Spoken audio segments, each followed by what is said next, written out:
میخوای بدونی چرا بعضیا همیشه موفقن و بعضیا همیشه درجا میزنن؟ رازش ساده است. این افراد چیزهایی رو مدت هاست که بیخیال شدن.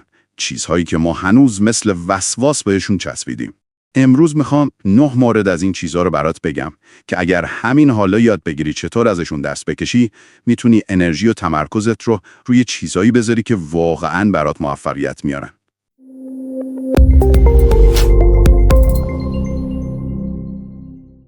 سلام به همه دوستان خوبم در کانال تغییر دیدگاه. میدونید خیلی وقتا ما فکر میکنیم موفقیت یعنی سختگیری بیشتر، توجه به جزئیات بیشتر یا تلاش برای بی‌نقص بودن. اما جالبه بدونید خیلی از آدمای موفق دقیقاً برعکس عمل میکنن. اونها یاد گرفتن بعضی چیزها رو رها کنن تا بتونن روی چیزای مهمتر تمرکز کنن. میپرسی چرا؟ چون فهمیدن این نگرانی‌ها نه تنها کمک نمی‌کنه، بلکه انرژی و تمرکز رو از بین میبره.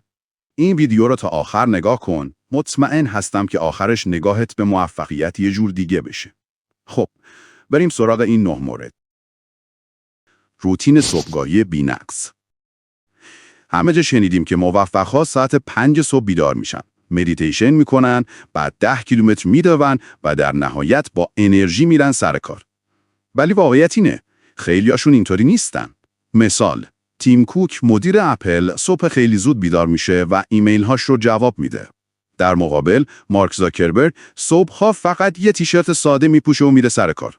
هر دو هم موفقن. اینجا یه نکته روانشناسی هست.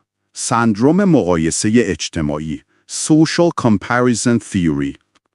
ما مدام خودمون رو با الگوهای بیرونی میسنجیم. ولی موفق‌ها فهمیدن که به جای تقلید باید ببینن چی برای خودشون جواب میده. پس نه ساعت 5 بیدار شدن جادویی، نه خوردن اسموتی سبز. مهم اینه که صبحاتون به شکلی شروع بشه که انرژی شما رو بسازه. جواب دادن فوری به همه پیام‌ها. خیلیامون عادت داریم پیام اومد سریع جواب بدیم. انگار اگه چند دقیقه دیرتر جواب بدیم دنیا از هم میپاشه. اما موفقا این فشار رو از خودشون برداشتن. روانشناس کال نیوپورت توی کتاب کار عمیق میگه توجه شما یک منبع محدوده.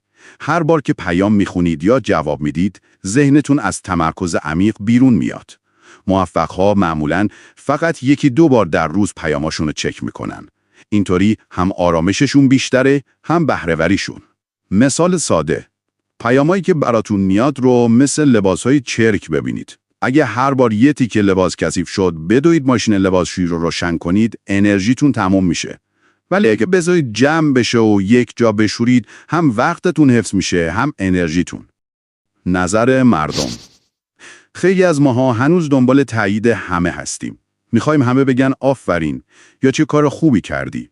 ولی آدم‌های موفق فهمیدن که نظر بقیه بیشتر از این که درباره ما باشه، درباره خودشونه. یه نظریه معروف تو روانشناسی هست به اسم پروجکشن. یعنی آدم‌ها احساسات و ترسای خودشون رو روی دیگران منعکس میکنن. مثلا شما میگید میخوام کسب و کار خودم رو راه بندازم. یکی میگه وای این خیلی کار پر ریسکیه. در واقع اون داره ترس خودش از ریسک رو به شما منتقل میکنه. موفق‌ها یاد گرفتن به جای دنبال کردن تایید بیرونی به ارزش‌ها و اهداف خودشون بچسبن. پرکار به نظر رسیدن. ما عاشق اینیم که شلوغ به نظر برسیم. همیشه در حال تایپ، جلسه یا جواب دادن. اما موفق‌ها این نمایش رو کنار گذاشتن. خیلی وقتا می‌بینید دارن قدم میزنن یا زل زدن به پنجره.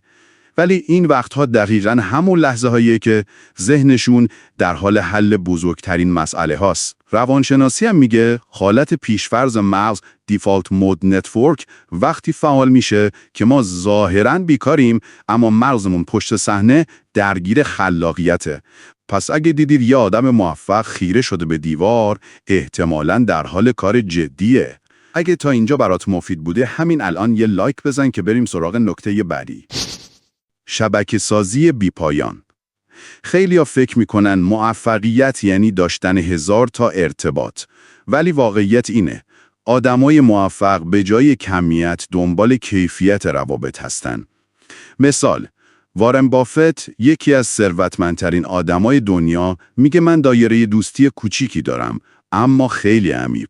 از نظر روانشناسی هم نظریه سرمایه اجتماعی یا سوشال کپیتال میگه یه رابطه عمیق میتونه خیلی بیشتر از 100 تا آشنایی سطحی برات ارزش داشته باشه. پس به جای جمع کردن شماره و کارت ویزیت روی چند رابطه واقعی و ارزشمند سرمایه گذاری کنید. داشتن نظر درباره همه چیز. امروزه همه درباره همه چیز نظر دارن. فوتبال، اقتصاد، سیاست، سبک زندگی. اما موفق‌ها انرژی ذهنیشون رو برای چیزایی که واقعاً بهشون ربط داره نگه می‌دارن. اینجا نظریه‌ای داریم به اسم تئوری بار شناختی، Cognitive Load Theory. مغز ما ظرفیت محدودی برای پردازش اطلاعات داره. هر چقدر بیشتر درگیر موضوعات بی ربط بشیم، کمتر انرژی برای مسائل مهم باقی میمونه. پس اونا بی خیال همه چیز دانی شدن و فقط روی حوزه خودشون تمرکز میکنن. مشاوره رایگان برای همه.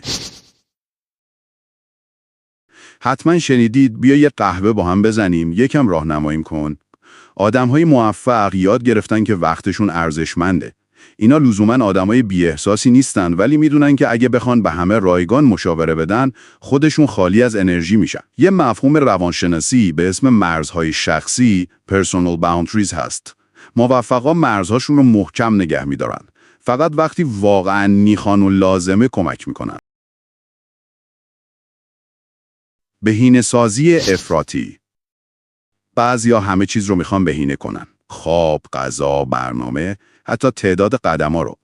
اما موفقا فهمیدن کمالگرایی افراطی خودش دشمن پیشرفته. روانشناسی اینو با فلج تصمیم گیری یا decision paralysis توضیح میده.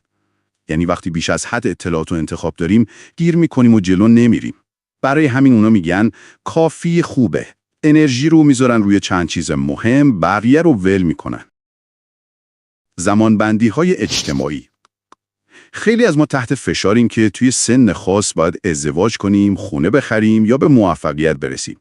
ولی آدمای موفق این جدول زمانی اجتماعی رو رها کردن. طبق روانشناسی رشد چیزی به اسم مسیر فردی وجود داره. یعنی هر کسی ریتم و زمانبندی خودش رو داره.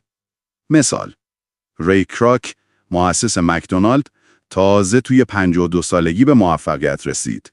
پس هیچ وقت دیر نیست. فقط مهمه مسیر خودتو پیدا کنی.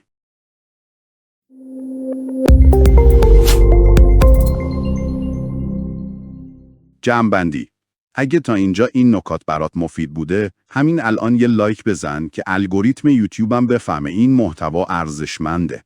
خب دوستان، امروز با هم دیدیم که موفقیت فقط در اضافه کردن نیست. خیلی وقتا در رها کردن چیزهای بی اهمیت خلاصه میشه. آدم‌های موفق سالهاست که دیگه این موارد براشون مهم نیست. روتین بی‌نقص، جواب فوری، نظر همه، شلوغ بودن، شبکه‌سازی سطحی، نظر درباره همه چیز، مشاوره رایگان برای همه، بهینه‌سازی افراطی و جدول‌های زمانی اجتماعی. راز موفقیتشون اینه. انرژی محدودشون رو گذاشتن روی چیزایی که واقعاً مهمه. حالا سوال من برای شما اینه. شما امروز میتونید کدوم یکی از این 9 چیز رو رها کنید تا سبکتر و آزادتر جلو برید. ممنون که تا آخر همراه بودید. اگر این ویدیو براتون مفید بود، لطفاً با دوستاتون به اشتراک بذارید و یادتون نره به پادکست تغییر دیدگاه سر بزنید. تا ویدیوی بعدی، موفق و پر انرژی باشید.